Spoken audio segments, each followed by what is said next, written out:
Hello, good morning. Pupunta po tayo sa pinanggalingan ng tubig namin doon sa sa taas. Ayusin ko yung post kasi hindi na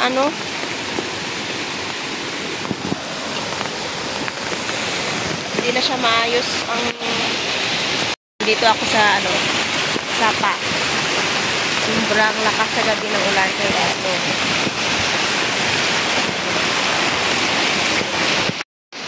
ayan po, nakatawid na po ako sa sapa. Punta na po ako sa taas.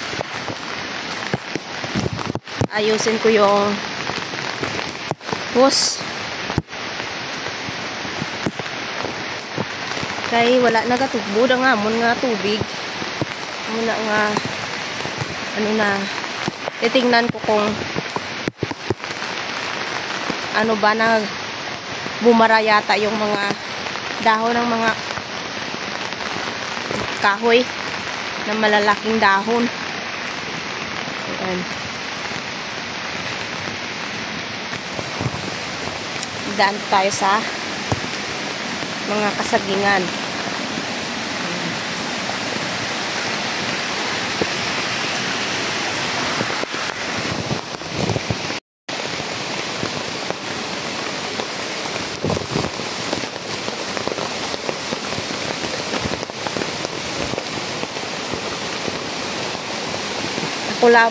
Ako lang po yung mag-isa aakyat sa taas. Kaya Lord, please guide and protect me. Kasi slidey po dito. Tsaka sobrang lakas ng sapa. Umuulan pa.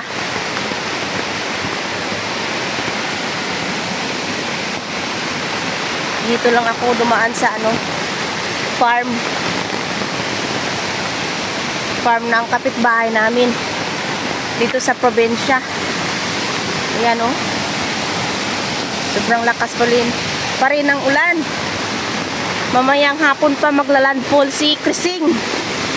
Naku po, wag naman masyadong dagdagan ni Krising. Hindi ako dadaan dyan sa mga bato, malalaking bato kasi slidey po yung bato. Dito ako dadaan sa lupa. Aray po. Ako po, ang hirap. Ang dulas.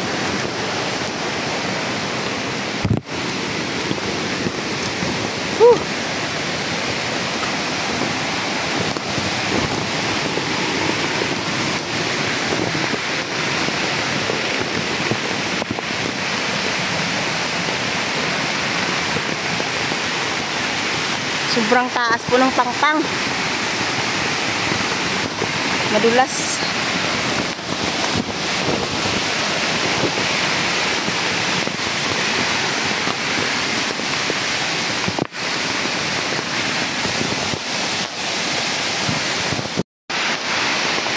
Ayan, malapit na po ako sa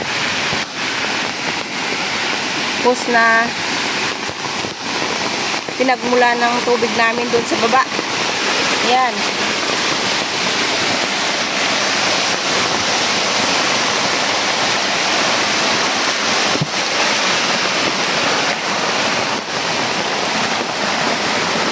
Ouch.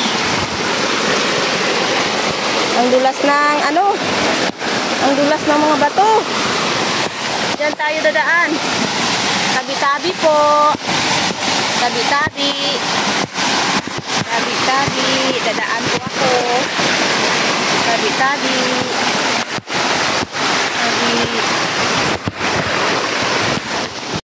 Tabi-tabi. Tingnan natin kung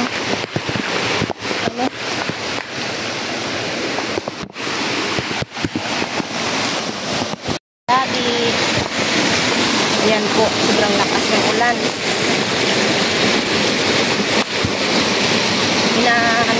Nabara yata yung daanuyan ng tubig. Nabara dito.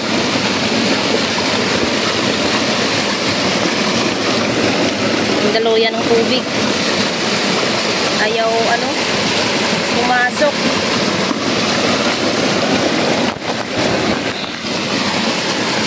Ayan na. Bumababa na siya.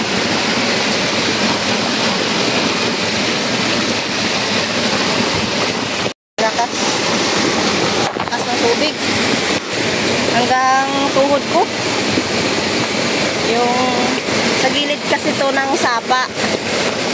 Yung pinagmula ng tubig namin. Dito lang siya bumara. Ayan. Diyan po yung nagmula yung tubig dito. May punong kahoy. Ayan. Sinimento lang.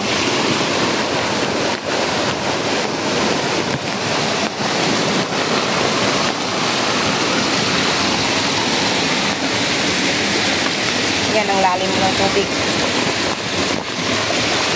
May itak pa ko. Yan, dito. Buksan natin dito at ating linisan. Maliit lang po yung tangke dito.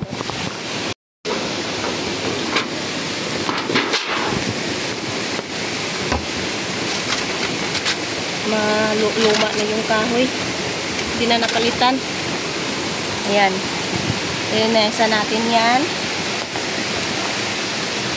Na yata yung ganito naanod kagabi. Ang lakas ng tubig. Sira.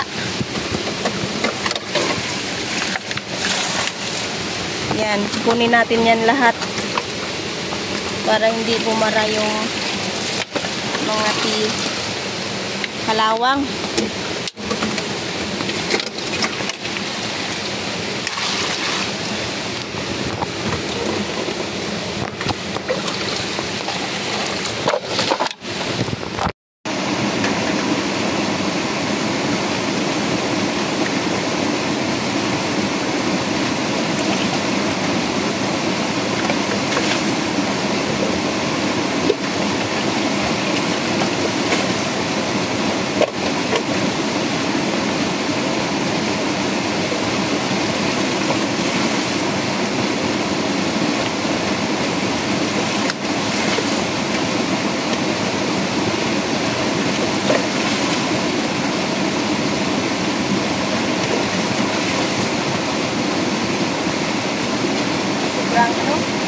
Lakas ng ulan.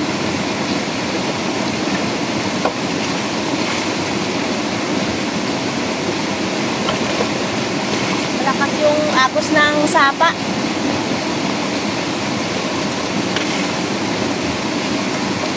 Yung ulan, pabukso-bukso. Lalakas, hina.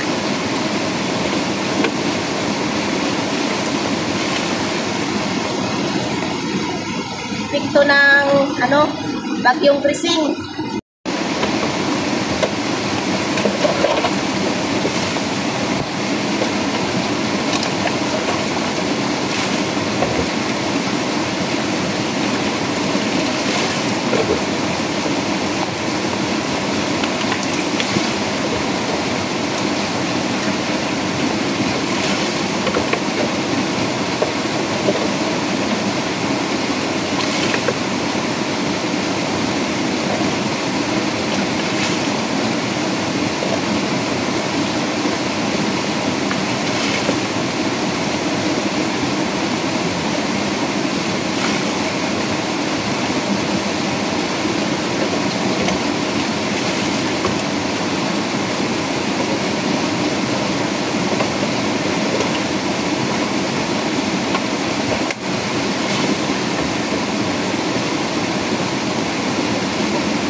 Ayan po, nilinisan ko na. Kinuha ko na yung kalawang.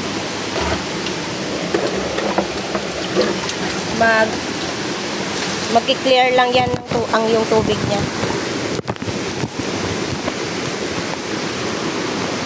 Kasi doon sa ilog, yung pinag-igiba na tubig, natabunan na ng baha.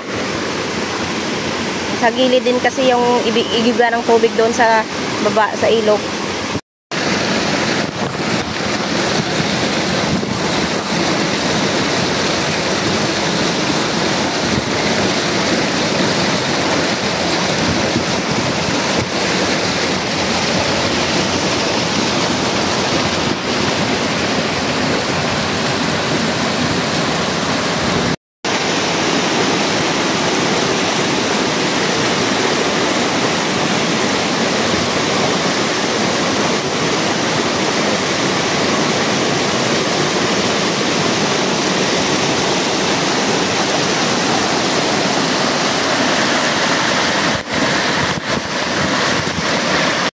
Guys, thank you so much for watching. Natapos ko nang ayusin yung post, yung dinaanan ng tubig para makababa ng tubig. Nabara pala dun sa taas. God bless everyone. Stay safe. Ingat tayong lahat kasi may bagyo pa.